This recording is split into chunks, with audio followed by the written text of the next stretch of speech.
حضرت عباس سے کسی نے کہا تھا اللہ کی سب سے بڑی نعمت، تو بخاری اٹھانا، فرمانے لگے محمد نعمت اللہ، بخاری ہے بخاری، فرمایا محمد اللہ کی سب سے بڑی نعمت ہے، صلی اللہ، یہ سب سے بڑی نعمت ہے۔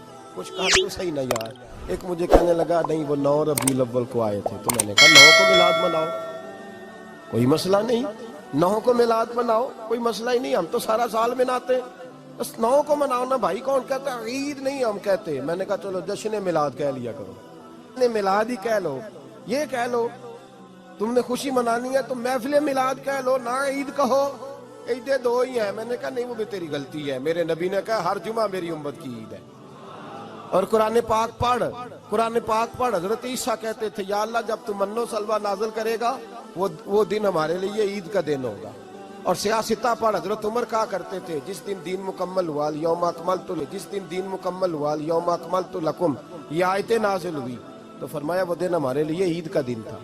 یہودی ہمیں کہتے تھے یہ آیتیں ہم پہ آتی تو ہم عید مناتے، یہ بھی تیری غلطی ہے کہ عیدیں 2 ہی ہیں۔ رب جب بھی کسی کو دید کرائے وہ عید کا ہی دن ہوتا ہے، وہ عید کا ہی دن ہوتا ہے بھائی۔ ہمارے لیے سب سے بڑی عید یہ ہے، اس لیے کہ باقی عیدیں اسی عید کا صدقہ ہے، صلی اللہ تعالی علیہ۔ تو عید میلاد النبی پہ اظہار مسرت کرنا، خوشی کا اظہار کرنا، خوشی کا اظہار کرنا، یہ تو ایمانی تقاضا ہے، یہ تو روح کا تقاضا ہے، یہ تو اندر اچھلتا ہے۔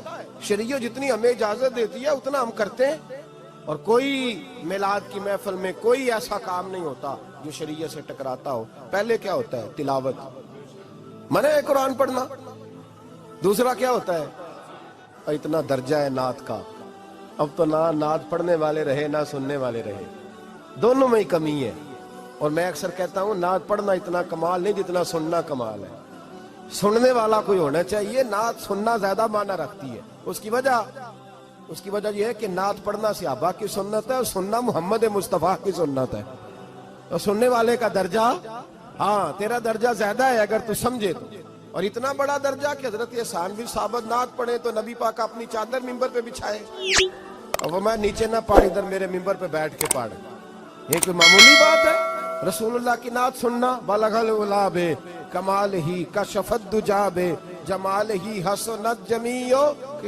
شیخ سعدی کہتے ہیں 3 فقرے لکھے تو چوتھا ہوتا ہی نہیں تھا، میں سو گیا، بڑا پریشان تھا کہ چوتھا فقرہ نہیں بن رہا۔ بلغ العلا بے کمال ہی کشفت دجا بے حسنت جمیع، چوتھا لکھا نہیں جاتا تھا، نیند آ گئی، میری آنکھ لگی تو محبوب کا دیدار ہوا۔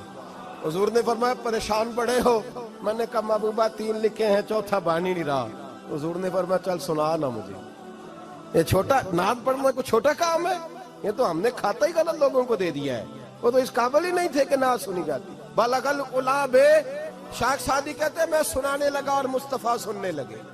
بلغ العلا بے کمال ہی کشفت دجا بے جمال ہی حسنت جمیع خصال ہی۔ تو حضور نے فرمایا چل سعدی کہہ دے صلو علیہ وآلہ، کہہ دے صلو علیہ وآلہ۔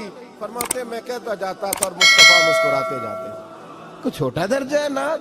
نعت تو ایمان ہے، نعت تو طاقت ہے، نعت تو تیری روح کو بیدار کرتی ہے، پر شرط ہے نعت ہو، شرط ہے، شرط یہ تقاضا ہے میں نعت ہو، وہ نہ ہو کہ نعت پڑھے نا۔ میرے حضرت صاحب فرماتے ہیں نعت کا مقصد ہے جب بندہ نعت پڑھے تو اس کا دل نبی پاک کے گنبد کی طرف جائے، جب نعت سنے تو اس کی توجہ رسول پاک کی جانب جائے، یہ نہ ہو کہ نعت سنے تو توجہ گانے کی جانب جائے، یہ نہ ہو کہ نعت ہو رہی ہو تو لوگ کہیں، میرے کان میں لوگ کہہ دیتے، آپ یقین کریں محفل میں بیٹھے لوگ کہتے ہیں فلانے گانے کی طرز پہ لاندہ جی، تو کدھر گیا دھیان اس کا؟ یہ نعت تو نے پڑھی ہے، یہ نعت سنی نہیں آج تک؟ ہاں اگر نعت پڑھنی ہو تو علامہ اقبال کی لکھی ہوئی پڑھا کر، اگر نعت پڑھنی ہو تو شیخ سعدی کی لکھی پڑھا کر، اگر نعت پڑھنی ہو تو حضرت احسان بن ثابت کی لکھی پڑھا کر، اور اگر تیرا دل کرے کہ نعت بھی ہو، جذبات بھی ہو، حسن بھی ہو، علم بھی ہو، عمل بھی ہو، قرآن بھی ہو، حدیث بھی ہو، تو پھر امام محمد رضا فاضل بریلوی کی پڑھا کر، پھر اعلیٰ حضرت کی پڑھا کر، تجھے پتا چلے چمک تجھ سے پاتے ہیں سب پانے والے، میرا دل بھی چمکا دے چمکانے والے۔ اعلیٰ حضرت کہنے لگے یا رسول اللہ میری سفارش نہ کرو، ڈر لگتا ہے، ڈر لگتا ہے، قیامت کی رات بڑی گہری ہے، سفارش نہ کرو اس طرح کرو میرا بازو پکڑو اور جنت تک پہنچا کے آؤ، میرا بازو پکڑو اور جنت تک. کہتے میں مجرم ہوں آقا مجھے ساتھ لے لو. سونے نہ ڈر لگتا ہے. وہ بچہ کہتا ہے میں نے نہیں باہر جانا، اندھیری رات ہے. ابا جی نال چلو. تو بلا مثال بلا تشبیہ صرف سمجھانے کے لیے، کسی کوئی بڑا ساتھ ہو تو ڈر نہیں لگتا.